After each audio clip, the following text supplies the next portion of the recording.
Nous voulons insister dans ça.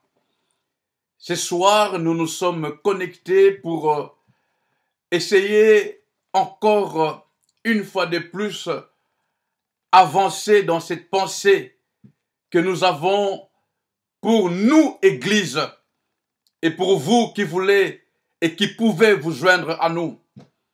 Nous avons et nous continuons de crier haut et fort que l'année 2015, c'est l'année où nous nous devons d'être utiles à Dieu.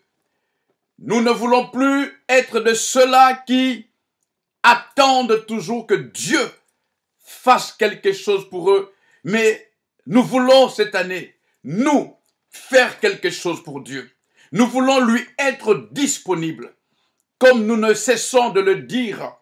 Et pour ce petit rappel, nous sommes de créatures que Dieu a déposées sur terre pour que nous soyons, chacun pour sa part, un canal de bénédiction pour l'autre. C'est-à-dire, nous sommes ces instruments, comme qui pourrait dire, nous sommes des tuyaux que Dieu utilise, tout étant branché à la source qui est Jésus-Christ, afin que par nous, l'eau passe et arrive jusque dans les déserts, là où nombreux ont soif. Nous sommes cette lumière, nous sommes ce sel sur la terre, dit Dieu, afin de donner goût. Alléluia. Et nous voulons, bien sûr, nous sommes toujours dans le même passage de Luc, le chapitre 13e, et nous lisons le verset 6, 7, 8 et 9e. Et ce soir, laissez-moi me permettre de nous donner une petite, de nous dire quelque chose. Je veux dire à quelqu'un qui est connecté, Dieu prend plaisir à te voir heureux. Alléluia. Ah, j'ai beaucoup aimé, il y a un ami frère en Suisse, l'apôtre Joël Kamba qui a mis ça sur Facebook. Dieu prend plaisir à te voir heureux. Oui, à toi qui es connecté. Je ne sais pas dans quoi tu es. Je ne sais pas quels sont les combats auxquels tu fais face. Mais je voudrais quand même te dire, par la grâce du Seigneur, Dieu prend plaisir à te voir heureux. Dieu honore ceux qui l'honorent. Dieu ne prend pas plaisir à te voir dans la fosse de facture. Dieu ne prend pas plaisir à te voir dans les troubles dans ton couple. Dieu ne prend pas plaisir à te connaître, à te savoir malade. Dieu ne prend pas plaisir quand tu souffres. Dieu prend plaisir à ton bonheur. Dieu prend plaisir à ce que tu sois heureux. Dieu prend plaisir à ce que tu sois bien.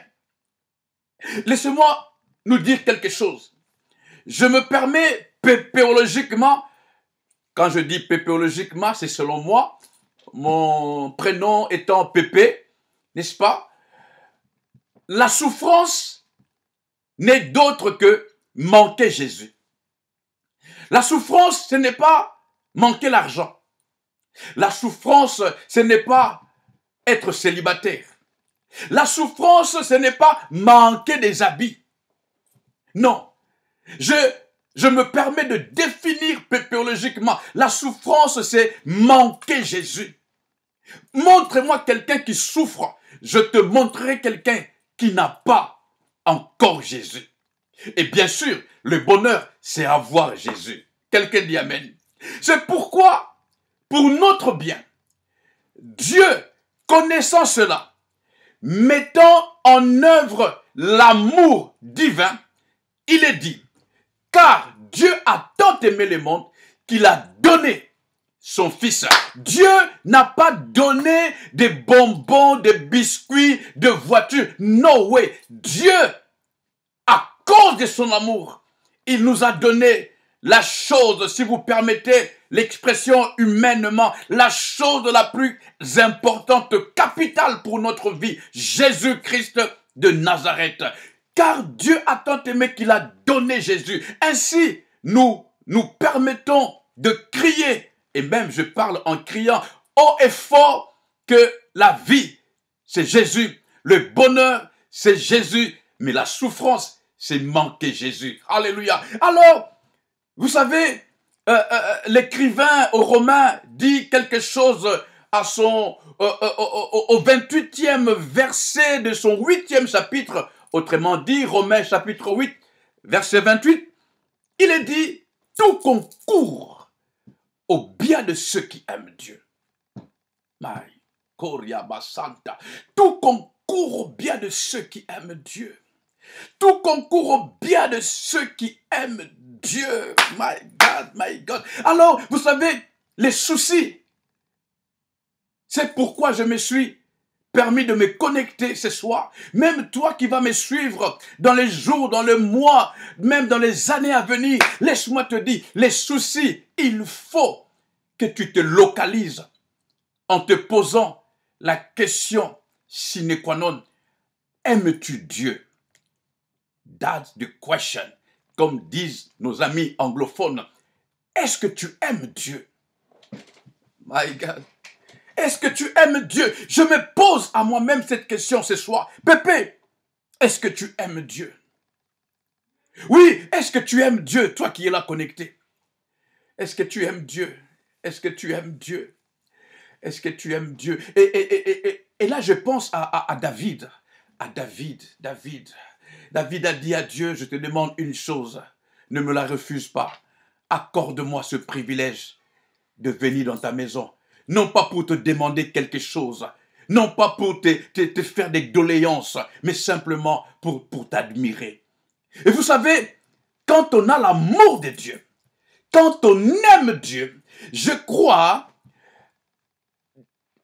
le fait que David ait terrassé le géant Goliath, ce n'était pas que David était l'homme le plus fort. Écoute-moi, David n'était pas l'homme le plus fort. Mais David était convaincu que le géant Goliath qui est devant lui, il y est pour une raison, pour la gloire de Dieu. David ne voyait pas Goliath. Goliath ne l'intéressait pas. C'est pourquoi, avant de livrer bataille avec Goliath, David s'est permis de poser une question. Que fera-t-on à celui qui va terrasser cet incirconcis? Que donnera-t-on? Alléluia. David a compris que quand on est utile à Dieu, le Seigneur nous remplit de sa gloire. David voyait l'après Goliath. David ne s'est pas limité au Goliath. Je veux dire à quelqu'un qui est connecté ce soir, toi qui me suis en rediffusion peut-être, ne regarde pas à ton problème. Regarde à l'amour de Dieu. Ne regarde pas à la taille de cette montagne qui veut te bloquer le chemin. Ne regarde pas à cette maladie qui t'enlève la joie de vivre. Ne regarde pas à ces factures, à ces incompréhensions dans ton couple. Mais regarde à ce qu'il y a après. Ce qui est caché après. Un enfant de Dieu avec des yeux spirituels. Il voit au-delà de la montagne. Un enfant de Dieu qui a des yeux spirituels. Il a un regard qui perce les montagnes parce qu'il voit l'après Goliath. Tout concourt au bien de ceux qui aiment Dieu. Quand la Bible dit tout, c'est-à-dire tout. N'est-ce pas? Tout concourt au bien de ceux qui aiment Dieu. Ne me demande pas comment, mais je te dis selon que la Bible le dit, tout concourt au bien de ceux qui aiment Dieu. Alors David, à cause de cet amour, parce que David s'est dit, j'aime Dieu. Et comme j'aime Dieu, je veux terrasser le géant Goliath. Et quand tu aimes Dieu, Dieu te donnera de victoire devant de témoins. Dieu a permis que David terrasse les lions, mais c'était en cachette. David a tué l'ours, mais c'était en cachette. Il n'y avait comme témoin que de moutons. Brrr. Mais par rapport à Goliath, parce que cela appelle une gloire suprême après ce combat, Dieu permettra que nous puissions terrasser les Goliaths de notre vie devant témoins. Et ceux qui nous connaissaient changeront d'avis. Je me suis connecté pour te dire pendant ces 15 minutes seulement, ne perds pas espoir. Rends-toi utile à Dieu. Rends-toi utile à Dieu.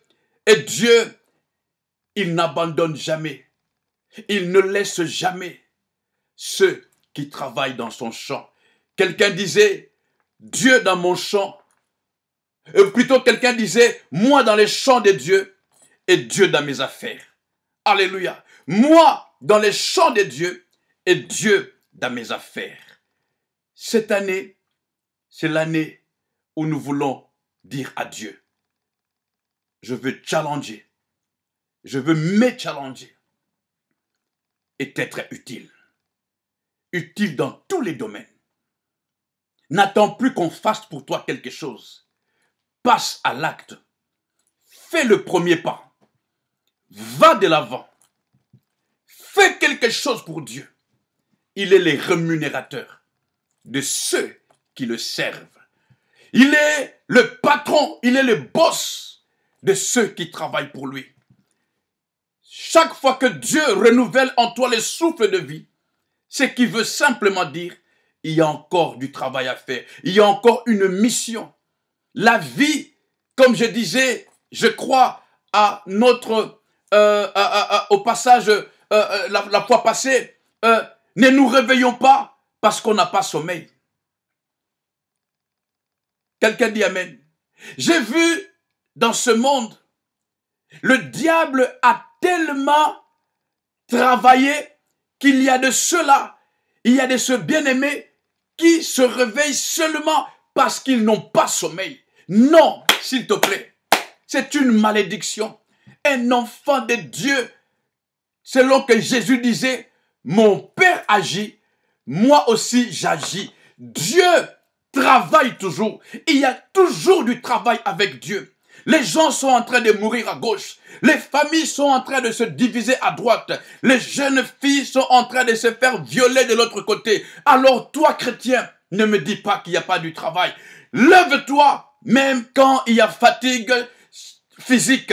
Lève-toi, même quand il est encore 3 heures du matin, parce qu'il faut travailler. Rends-toi utile à Dieu et le Seigneur fera de toi ce que jamais œil n'a vu. Le Seigneur va nous donner tout ce dont nous avons besoin. C'est-à-dire, il va faire que cela se manifeste. Comme j'ai toujours dit, Dieu ne créera rien de nouveau. Tout ce dont nous avons besoin, c'est en nous.